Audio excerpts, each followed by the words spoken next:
Hi, everyone. It's me, Dr. Goins, here to talk to you about our Tap Nugget Power Hour.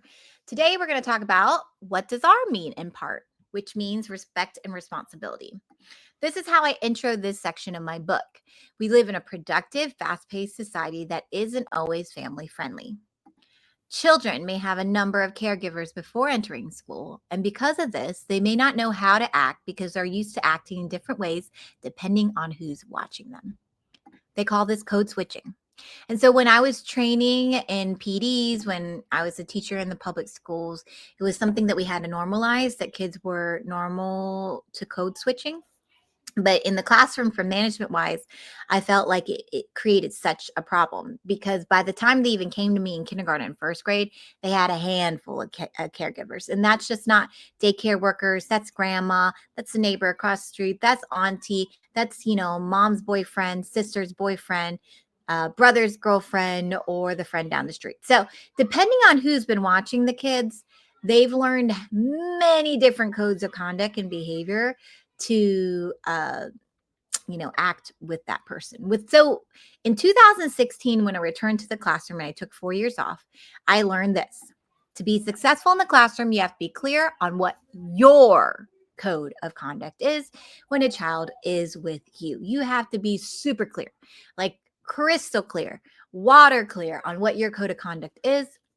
And for me, before I even figured out what part was, my code of conduct was this: it always came down to respect and responsibility. So my only code of conduct originally was that I expect my kids to rule themselves under any talk or actions, to be respectful and responsible to me, themselves, and others. And actually, this sentiment came when I was in my first 6 years of teaching, because when I came out of school, I did, Wong's first 20 days of school or 40 days of school, whatever his, pivotal classroom management book was.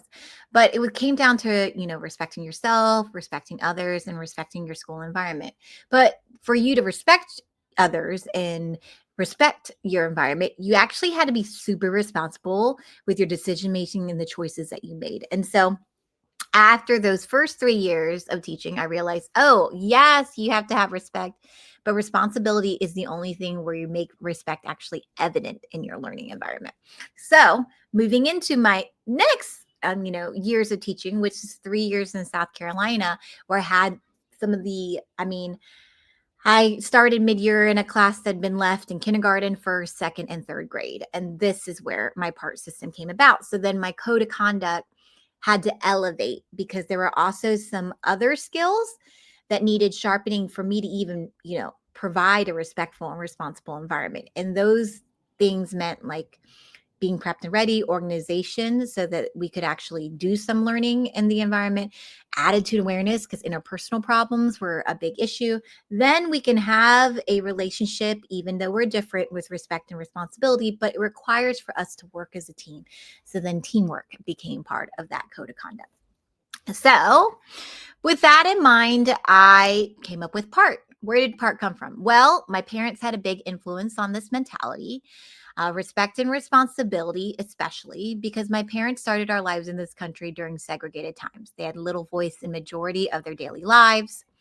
And because of that, they built their life in this country based on principles of hard work and stewardship of responsibility. So because they had no voice, they just took all the responsibilities that people gave them, which were very like low class. My dad said that he was basically like a nanny or a servant, even though he was a Navy cook. He just basically took everybody's orders. But when he took everybody's orders, he stewarded those responsibilities very closely to earn respect in the eyes of those who, was kind of making decisions on his behalf. And so with that in mind, I kind of made a lot of connections, especially into adulthood, because even as an American born citizen, I still come across opportunities and circumstances which, I'm not given much of a voice, whether I'm just an employee or a participant or a member.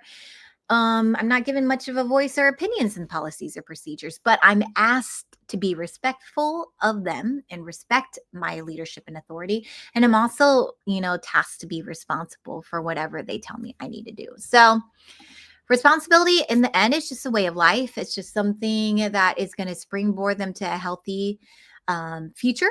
And in terms of a teacher and student relationship, that springboards them to actually have a healthy student relationship, teacher student relationship together. And it does that because if the responsibility is defined specifically for the teacher and the student in all times of the school day, both parties have a known role in their overall purpose of the learning classroom. And so I feel like there's a lot of things about having more of a purpose-driven lifestyle or purpose-driven way of living. And that's because if you have purpose, then you have meaning and motivation to engage in the respectful and the responsibility task, because respect and responsibility doesn't come easy. It requires a lot of accountability and awareness and a lot of coaching and practice. And so you kind of have to be sold out for it. But, that's what this is all about. So again, the fundamentals of R is respect and responsibility. It's kind of like the mainstream code of conduct if you're going to have a healthy relationship in a classroom, because it is a performance and productive environment. You need things like being prepped and ready. So you need those organization and systematic thinking. You need the attitude awareness, because it's a very interpersonal relationship that you'll have in the classroom with your teachers and your peers, because you'll be doing performance in front of them and collaborating and communicating with them, which isn't always easy because we're all human and we definitely all make mistakes, and our flaws will rub against other people's flaws. But then, you have to be respectful and responsible in the process. Respect the process, respect the people, respect the environment, and show respect. You show respect, then you gain respect. And then two, to do all that, it takes responsibility in the mix. Responsible decision making, responsible tasks being done, being held accountable for your responsibilities. So all of that is this well-oiled machine in a park classroom. All right. Thanks for listening. Bye.